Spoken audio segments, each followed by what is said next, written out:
All right, let's take you to that one-on-one conversation with Azimio la Umoja One Kenya leader Raila Odinga, who has set out his reasons for calling for countrywide anti-government protests set for Monday.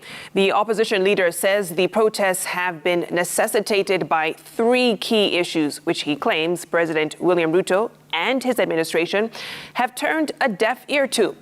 Asked if he would agree to dialogue with President Ruto, the former Prime Minister said he would be open to talks, but only after Monday's mass action protests.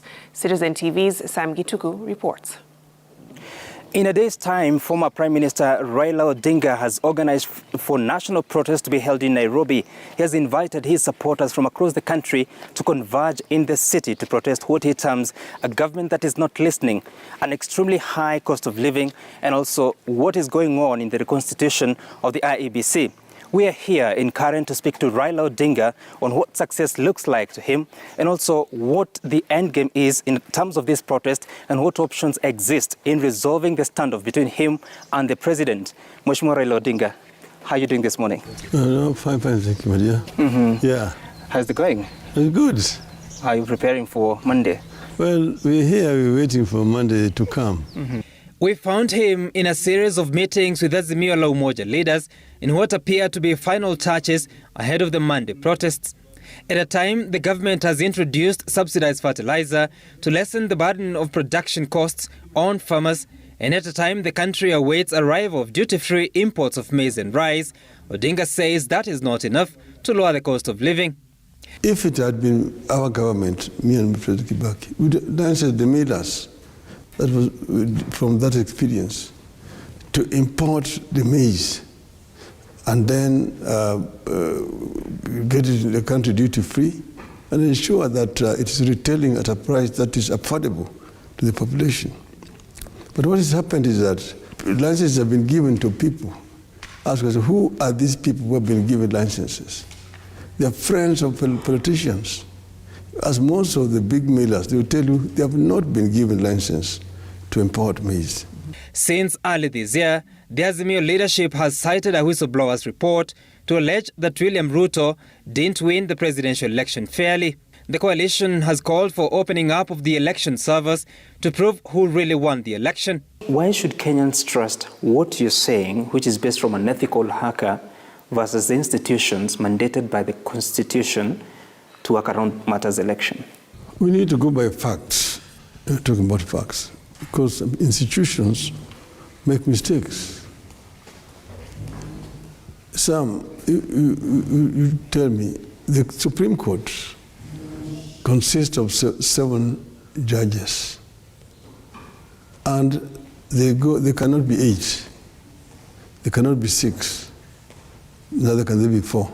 There must be a number that is not divisible by 2, so that there will never be a tie. If out of the 7, 4 says no, and 3 say yes, of course it will be no.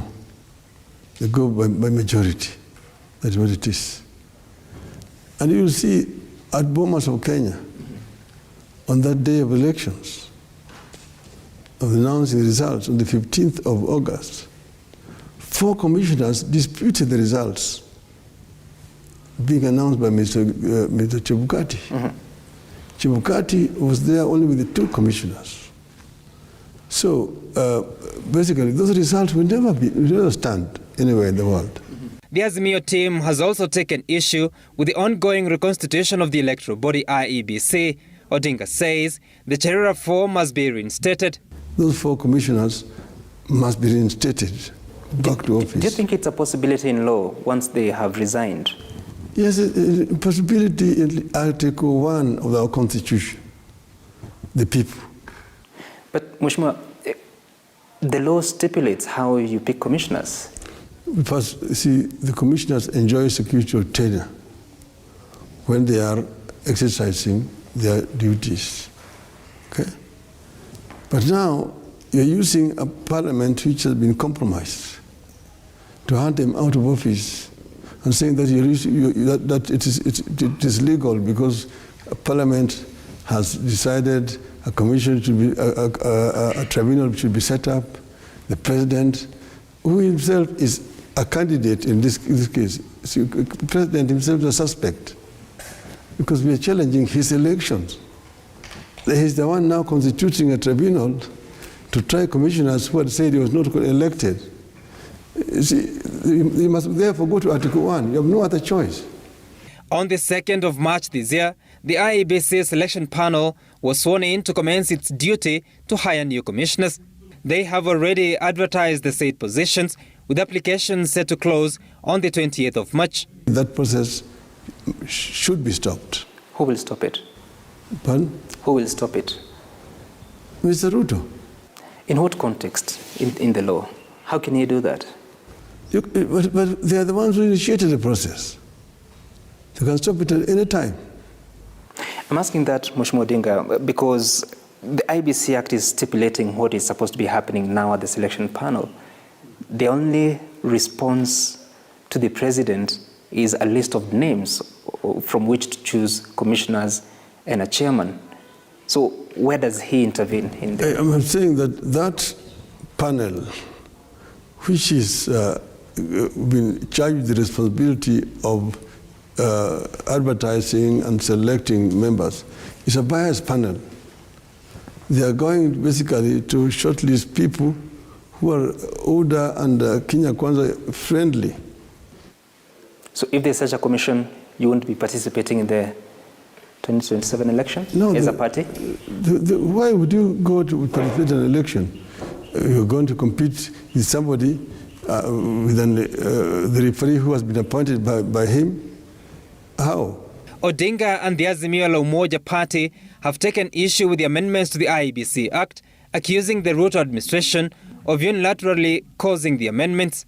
But the High Court decided that you cannot have 4 coming from the Parliamentary Service Commission because that is dominance already. 4 out of 7 is more than 50%. And therefore an amendment was pushed through Parliament. Because the electoral body is a political body. In other countries, it's just two sides, the opposition and the government, who appoint the members to the Electoral Commission.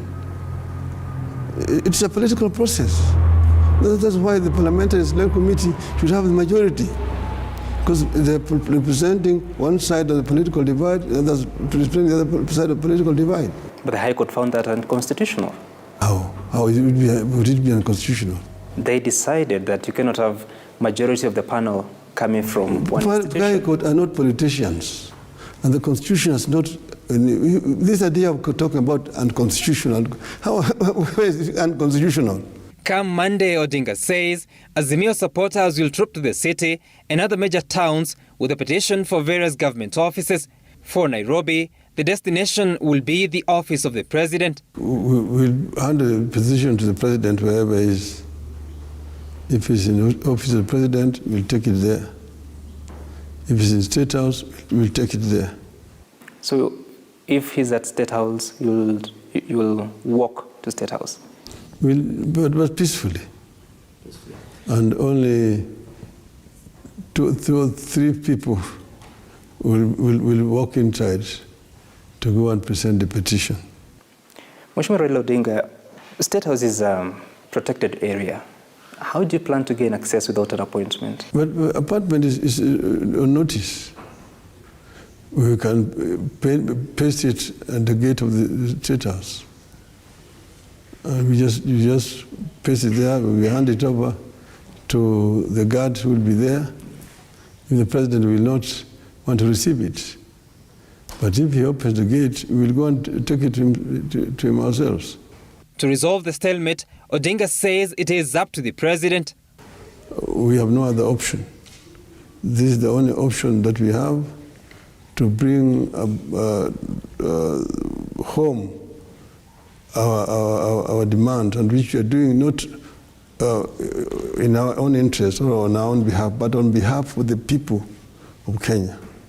And we know that we are talking on behalf of the majority of the people of this country. Would you want to have a meeting with him? This is not the time to talk about meeting.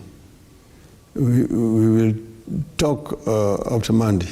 President Ruto and Deputy President Rigathi Gachagua have repeatedly accused Odinga of seeking yet another political handshake akin to that between him and President Uhuru Kenyatta. Odinga has accused the Ruto administration of having opposed the Building Bridges initiative championed by Odinga and President Kenyatta, which would have resolved some of the current challenges. The problem we have right now would not be existing if they had agreed to allow us to have the BBI. But they opposed BBI. Now they want to introduce it through the back door. And they're saying no. If you want a BBI now, then let's just go back to the people. Just look at the Constitution holistically and see where we need an amendment. You know, we passed this Constitution 13 years ago.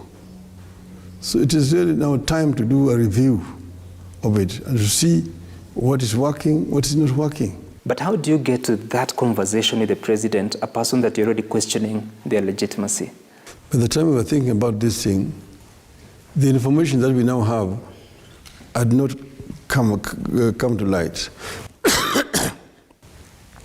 Remember that time, the whistleblower information was not available. Neither had we ourselves also gotten the information from our experts. Okay?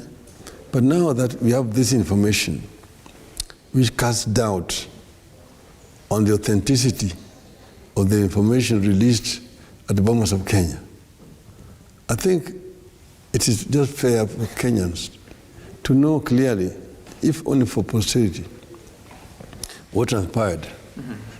How did the elections go? Because that gap is too big. Okay? That's why we're saying open the server. I've heard in your rallies people saying Ruto must go, even in the meetings across the country. Do you believe in that phrase? We're talking about open the server. If he agrees to open the server, and it transpires that indeed, in fact, he is the one who won, there will be no, that clarion call will not be there. Odinga has also refuted claims that former President Uhuru Kenyatta has been behind the Azimio public meetings and the pressure against the Ruto administration. Nothing could be further from the truth. Uhuru has nothing to do with this. As you know, he has been out of the country most of the time. Lately, he was in Nigeria observing elections. From Nigeria, he went, I think, on a trip elsewhere. He just arrived back here about three days ago. So he's never been part of us at all. Yeah. Sam Gituko, Citizen TV, Nairobi.